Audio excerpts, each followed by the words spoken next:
Members, you are welcome to today's lecture, Introduction to Public Sector Management. Mr. Adam is your lecturer.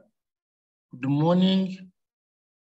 Today we shall continue and look at the budgetary process in local governments. We shall look at the budgetary process in local governments. And I want to first define a budget, and we then look at the whole process, the steps that must be followed for a budget to be put in place by local governments. And these stages or processes, they follow each other chronologically. So members, when we are looking at these stages or processes, make sure that number one is the number one. So as we follow these stages, number one is the number one. Number one cannot be number two. Even you have the topic in your handout, budgetary process in local governments.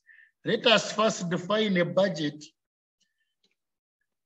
But before I even define the budget, I want to tell you that budgets in local government, all local governments make budgets for proper planning, for proper management and control. Local governments have the right and obligation to formulate, approve, and execute their budgets and plans, provided the budgets are balanced. That is Section 77 of the Local Government Act. Therefore, what is a budget? Simply put, a budget provides annual estimates of revenue and expenditure. Revenue means income.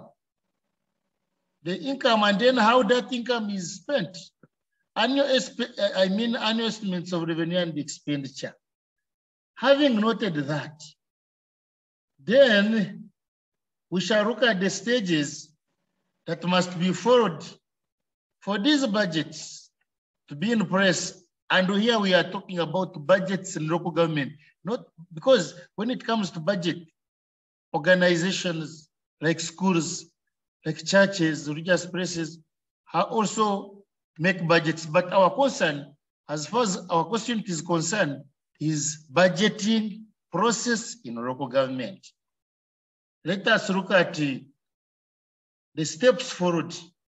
But before even embarking on these steps, if the question is asking about the process, what I'm going to tell you about, you may ignore. But I want to tell you that before the local government starts the actual process, it should consult with the central government. Why does the local government have to consult with the central government? So that whatever it is going to do, all its policies must be harmonized with that one of the central government. And this is done through consultation between the central government and the local government.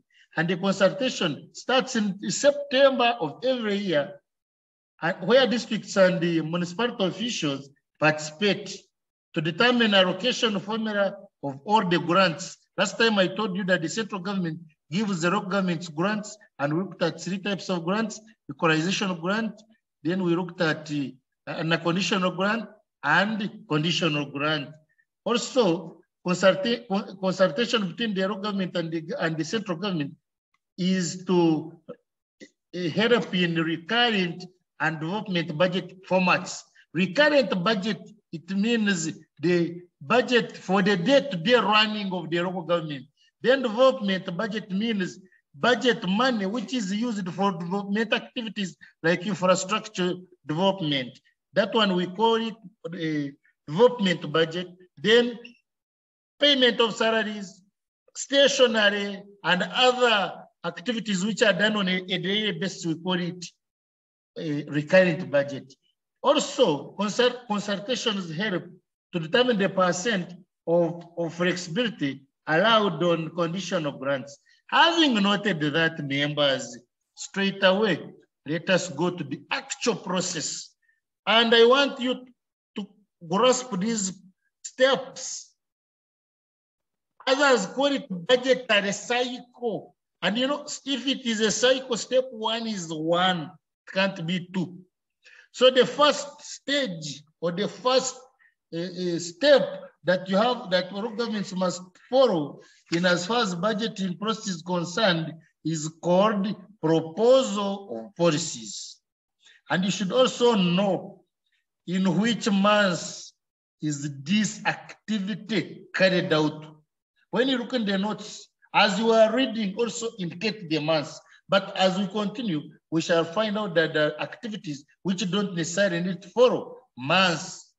But for proposal policies takes place, because I've said consultation is in September, then proposal of policies in January and February. It cannot go beyond February. What does it mean, proposing policies? It is important that the budget of a local council is derived from the policies of that local council. The policies by the local council must be in agreement with the policies of the central government. And that one is in section 77, subsection 2 of the Local Government Act. LGA means the Local Government Act. And I told you an act is a law which is passed by Parliament. Therefore, local governments are governed by Local Government Act. And according to section 77, subsection 2 of that act, it empowers local government to formulate policies before embarking on policies which will help the local governments to make their budgets.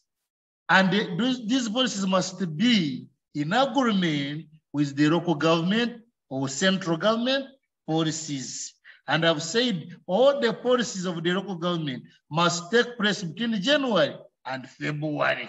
Let us go to step 2, budget conference. Budget conference takes place between February and March. When I say February and March, it means beyond March, then that conference can't take place. It will be too late. Now, budget conference, it is not a council meeting, but councillors also attend as other stakeholders. After the executive committee has proposed the policies in step 1 for the local council, those policies are presented at a budget conference held between February and March of each year. The purpose of this conference is to review the past performance of the local government and all the activities that may be considered for funding in the next financial year. The budget conference is attended by, amongst others, councillors, chief executive, heads of departments, budget desk team, technical planning committee, civil society, NGOs, etc. So step number 2 is budget conference. Then from budget conference, it takes us to costing of priorities. What has been discussed in the budget conference, having identified at the budget conference the programs that the local government should implement in the coming financial year to achieve its stated objectives, then it is necessary to determine the costs of the prioritized programs that can be funded by the revenue, which is estimated to be available. Because when you find that the local government has in the conference proposed so many activities, then now at this stage, these activities are costed according to priorities, and the most pressing needs, the most important activities are the ones which are prioritized, because the money is not enough to fund all the activities. Now you prioritize. They sit and say, let us now embark on buying, for instance, if there is a problem of poor medical care, they can say, let us now